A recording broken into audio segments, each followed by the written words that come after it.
샬롬, 오늘은 사순절이 시작되는 제2수요일입니다.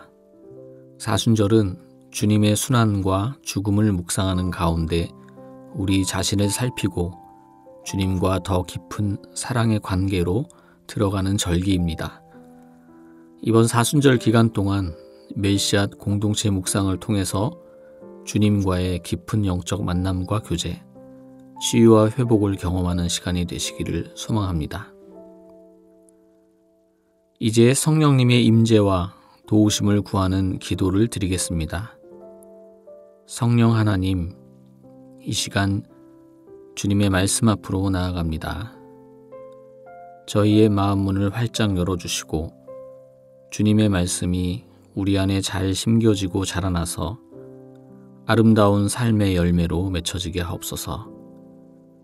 예수 그리스도의 이름으로 기도드립니다. 아멘. 이제 하나님께서 오늘 우리에게 주신 말씀을 읽겠습니다. 먼저 구약 성경 역대상 29장 14절의 말씀입니다. 내가 무엇입니까? 내 백성이 무엇이기에 우리가 선뜻 그렇게 많은 것을 드릴 수 있었습니까?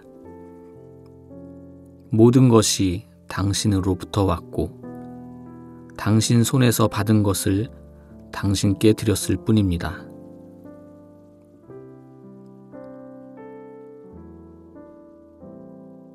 신약 성경 마태복음 10장 8절의 말씀입니다. 너희가 거저 받았으니 너희도 거저 주라.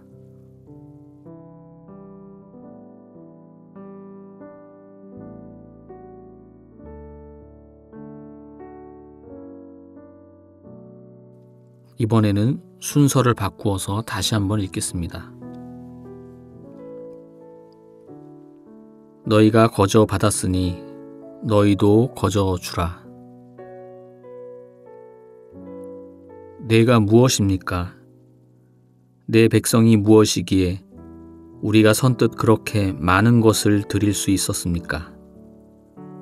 모든 것이 당신으로부터 왔고 당신 손에서 받은 것을 당신께 드렸을 뿐입니다.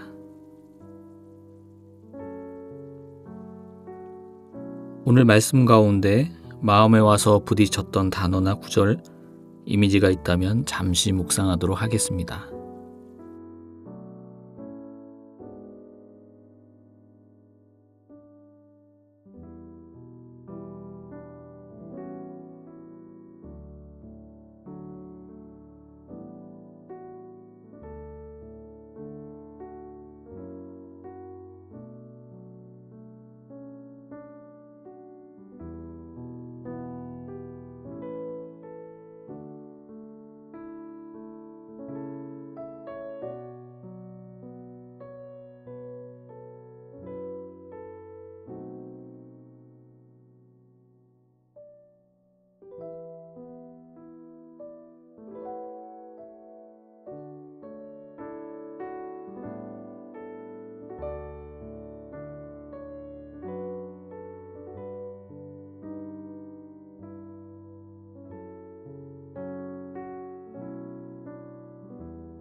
오늘 구약의 말씀은 다윗의 감사기도입니다. 다윗은 하나님을 위해 성전 건축을 하고 싶었지만 하나님께서는 허락하지 않으셨습니다. 전쟁에서 피를 많이 흘렸기 때문이었습니다. 다윗은 자신의 한계를 받아들였고 대신 솔로몬을 통해서 성전 건축의 꿈을 이루게 됩니다. 다윗은 솔로몬이 성전 건축을 할 수 있도록 준비를 합니다. 성전 건축을 위해 하나님께 예물을 풍성하게 드렸습니다. 또한 백성들에게도 자원하는 마음으로 예물 드릴 것을 권유하였습니다. 오늘 말씀에서는 백성들이 하나님께 선뜻 많은 것을 드렸다고 기록합니다. 모든 것이 하나님으로부터 왔음을 알기에 게다가 하나님께서 넉넉하고 풍성하게 주셨기 때문에 하나님께 받은 것을 돌려드렸습니다. 이것은 하나님의 주권을 온전히 인정했기에 가능한 것이었고 내가 소유한 것이 내 것이 아니라 하나님의 것으로 생각했기 때문에 의무와 책임감이 아닌 기쁜 마음으로 하나님께 예물을 드릴 수 있었던 것입니다. 오늘 신약 말씀에서도 예수님께서 제자들을 파송하시면서 제자들에게 큰 권능을 주셨습니다. 병든 자를 고치며 죽은 자를 살리며 나병 환자를 깨끗하게 하며 귀신을 쫓아내라. 그러시면서 이 능력들을 거저 받았으니 거저 주라고 하셨습니다. 제자들이 받은 치유의 능력은 그들의 노력의 대가가 아닌 하나님의 선물이었기 때문에 제자들은 선물처럼 주어진 그 치유의 능력을 사유화하지는 않았습니다. 오늘 구약과 신약의 본문을 통해서 깨닫게 되는 것은 하나님께 선물로 받은 것들을 잘 헤아려 감사할 줄 알아야 하고 그 감사함을 구체적으로 표현하는 것이 중요하다는 것입니다. 또한 진정한 감사의 마음은 하나님과 이웃을 향한 헌신과 사랑의 삶으로 이어진다는 점입니다. 그런데 오늘 다윗과 이스라엘 백성들, 예수님의 12 제자들에게 하나님께서 귀한 선물을 주신 이유는 무엇일까요? 선물을 주실 만한 특별한 이유가 있었던 것일까요? 오늘 구약 본문은 이렇게 시작합니다. 내가 무엇입니까? 내 백성이 무엇이기에? 이 말씀은 다윗과 이스라엘 백성들이 잘나서 그런 것이 아니라 별 볼 일 없고 보잘것없는 사람들인데도 이렇게 축복해 주셨다는 의미를 바탕에 두고 있습니다.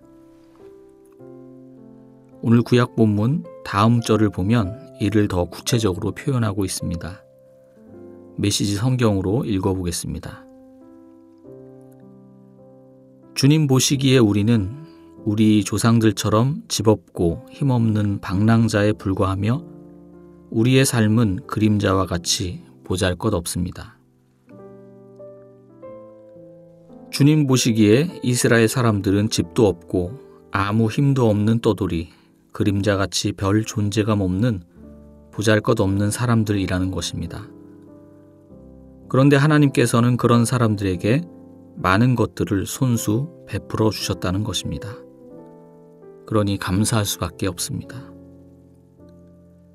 다윗의 표현은 그저 이스라엘 백성들만을 위한 표현이 아니라 인간의 실존을 잘 드러내주는 표현입니다. 하나님 보시기에 우리는 궁극적으로 거처할 집도 없는 아무 힘도 없는 떠돌이, 그림자같이 별 존재감 없는 보잘것없는 사람들이라는 것입니다. 그런데 하나님께서는 그림자 같은 우리를 사랑하셔서 그냥 내버려 두지 않으시고 구원의 선물을 베풀어 주셨습니다. 오늘부터 사순절 절기가 시작되었습니다. 사순절은 우리를 구원하시기 위해 이 땅에 오신 주님을 묵상하는 절기입니다. 주님은 어떤 마음을 가지고 이 땅에 오셨을까요? 다윗의 설명대로라면 예수님께서 이 땅에 오신 이유는 그림자와 같은 인생들에게 빛을 비춰주시고 갈 곳 없어 방황하는 사람들을 주님의 집으로 초대하기 위해서입니다. 그 주님의 진심을 헤아리는 사순절기가 되기를 소망합니다.